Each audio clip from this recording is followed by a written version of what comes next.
किशोरीलाल अग्रवाल वाराणसी में पिछले कई सालों से कचौड़ी सब्जी बेचते आ रहे हैं। उन्होंने अपनी दुकान में कोई और फूड आइटम बेचने के लिए नहीं रखा है, लेकिन पिछले 2 सालों में उन्होंने पोहे और साउथ इंडियन क्विजीन को भी अपने आइटम में ऐड किया है। उनके दुकान के जो बाजू में दुकान है उसे भी उन्होंने खरीद लिया है और वो अपना बिजनेस एक्सपांड कर रहे हैं। लेकिन पिछले 2 सालों में ये चेंजेस क्यों आए हैं? क्योंकि दिसंबर 2021 में पीएम नरेंद्र मोदी ने काशी विश्वनाथ के कॉरिडोर को इनॉग्रेट किया था। इसके बाद पूरे इंडिया के अलग अलग कोने से लोग यहाँ पर विजिट करने के लिए आ रहे हैं। और सिर्फ काशी ही नहीं, इस गवर्नमेंट ने कई सारे इंडिया के जो पुराने टेम्पल्स थे उन्हें रिवाइव किया है। लेकिन इन टेम्पल्स को रिवाइव करने से हमारी इकोनॉमी और एम्प्लॉयमेंट पर क्या असर पड़ता है, यही जानेंगे हम आज के वीडियो में।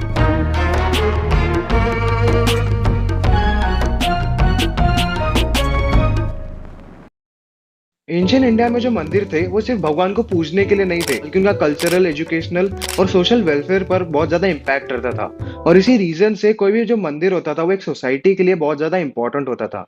लेकिन 16th और 17th सेंचुरी में कई सारे मुगल और टर्किक इन्वेजन्स हुए इंडिया में, जिसके बाद में उन्होंने कई सारे इंडिया के मंदिरों को तोड़ दिया, क्योंकि वो इंडिया में इस्लामिक रूल लाना चाहते थे। स्पेशली औरंगजेब, जिसने सोमनाथ और काशी विश्वनाथ के कई सारे मंदिरों को तोड़ा, जिसके बाद में उसने इस्लामिक रूल को इम्पोज किया था। उसके बाद में ब्रिटिश आए जब भारत आजादी नहीं था और इसलिए हम अपने कल्चर को रिवाइव नहीं कर पाए। लेकिन इंडिपेंडेंस के बाद में लोगों को ये लगा था कि शायद अब हम अपने मंदिरों को रिवाइव कर पाएंगे, और गवर्नमेंट ने कुछ स्टेप्स भी लिए, जैसे कि सोमनाथ मंदिर को रिवाइव किया गया, उसे रिडेवलप किया गया।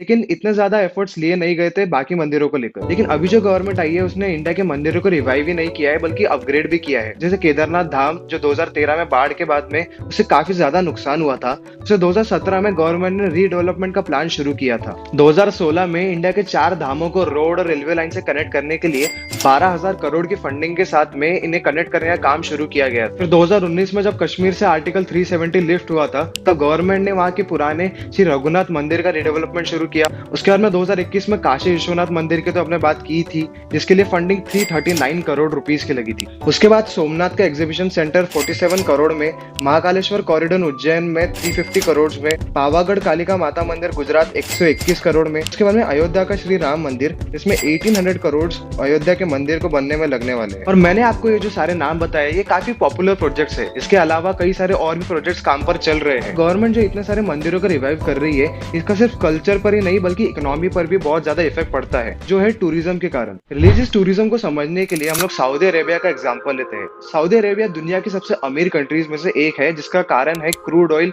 और नेचुरल गैस। लेकिन सऊदी अरेबिया के लिए जो दूसरा मेजर रीजन है उनकी स्ट्रॉन्ग इकोनॉमी का, वो है मक्का। हज मक्का एक बहुत ही इंपॉर्टेंट स्पॉट है पूरी दुनिया के इस्लाम रिलीजन को फॉलो करने वाले लोगों के लिए। ये स्पॉट सऊदी अरेबिया के लिए हर साल $12 बिलियन जनरेट करता है, और इसलिए और ज्यादा टूरिस्ट को यहाँ पर अट्रैक्ट करने के लिए सऊदी अरेबिया ने पिछले 30 सालों पर $35 बिलियन खर्च कर दिए हैं। जब सऊदी अरेबिया इतने ज्यादा पैसे यहाँ पर खर्च कर रहा है, तो इंडिया के बारे में सोचिए, जहाँ पर इतने ज्यादा हिस्टोरिक मंदिर है। तो ये इंडिया की इकोनॉमी को अपलिफ्ट करने के लिए एक बहुत बड़ी अपॉर्चुनिटी हो सकती है। इनफैक्ट इस टाइम पर जब इंडिया में रिलीजियस टूरिज्म बहुत ज्यादा बढ़ रहा है, जैसे साल 2022 में गोवा को 85 लाख टूरिस्ट ने विजिट किया था, लेकिन वाराणसी को 7.2 करोड़ टूरिस्ट ने। इससे यहाँ के लोगों की इनकम मिनिमम 20% से बढ़ गई। इंडिया की तरह एक बहुत ही बड़ी पॉपुलेशन वाला देश है चाइना, यहाँ पर हर 10 में से एक सिटीजन रिलीजियस टूरिज्म से रिलेटेड इंडस्ट्री में जाकर काम करता है। तो ये इंडस्ट्री इंडिया में एम्प्लॉयमेंट अपॉर्चुनिटीज को बढ़ाने के लिए काफी ज्यादा हेल्प कर सकती है। जैसे साल 2009 में इंडिया में अराउंड 21% लोग इस इंडस्ट्री में काम कर रहे थे। तो इतने रिडेवलपमेंट्स के बाद में और भी ज्यादा लोग इस इंडस्ट्री में एम्प्लॉय हो पाएंगे। इस सब का ज्यादातर इम्पैक्ट तो पड़ता है लोकल बिजनेसेस पर, जैसे पूजा के सामान लेने के लिए जब लोग आते हैं मंदिरों के पास। जैसे तमिलनाडु में सुल्ली कोराडू नाम की एक जगह है, जहाँ के भगवान को कपूर चढ़ाया जाता है, और यहाँ के जो लोकल लोग हैं उनकी कईयों की जिंदगी कपूर बनाने से चलती है। तमिलनाडु में और एक जगह है जिसका नाम है थड़ी कोम्बू। ऐसा कहा जाता है कि वहाँ के मंदिर में अगर महीने में 8 बार कोई आके दर्शन कर लेता है तो उनकी इच्छा पूरी हो जाती है। और इसलिए आसपास के कई सारे गांवों से लोग यहाँ पर 8 बार महीने में आते हैं ट्रैवल करके दर्शन करने के लिए। इस रीजन से वहाँ पर जो बस ओनर्स है या फिर जो ड्राइवर्स है उन्हें एम्प्लॉयमेंट मिलती है। एनएसएसओ के एक सर्वे के अकॉर्डिंग जब भी कोई एक पर्सन एक रिलीजियस स्पॉट पर जाता है, तब खाने पीने, घूमने या फिर रहने के लिए वो अराउंड 2,700 रुपए दिन का खर्च कर लेता है। इंडिया में रहते भी जो ज्यादातर लोग है वो मिडिल क्लास है, और इंडिया के अराउंड 55% लोग स्मॉल या फिर मीडियम साइज के होटल्स में रहते हैं जब वो रिलीजियस स्पॉट को विजिट करते हैं। इससे जो लोकल होटल ओनर्स है उनके बिजनेस में भी ग्रोथ होती है। एनएसएसओ के सर्वे ने ये भी बताया कि इंडिया के जो रिलीजियस टूरिज्म की इंडस्ट्री है वो इंडिया की जीडीपी में 2.3% कंट्रीब्यूट करती है और इसका पोटेंशियल इससे भी और ज्यादा है। जैसे इंडिया में लोग अब्रॉड टूरिज्म के लिए काफी ज्यादा फैसिनेटेड रहते हैं, उसी तरह से इंडियन गवर्नमेंट अब चाहती है कि बाहर के लोग इंडिया को विजिट करने के लिए आए। इसलिए गवर्नमेंट अपना सॉफ्ट पावर पूरी दुनिया में फैला रही है, फिर चाहे वो योग को प्रमोट करके हो, फॉरेन कंट्रीज में हिंदू मंदिरों को इनॉग्रेट करके, या फिर लोगों को डायरेक्ट कहकर कि वो इंडिया को विजिट करे।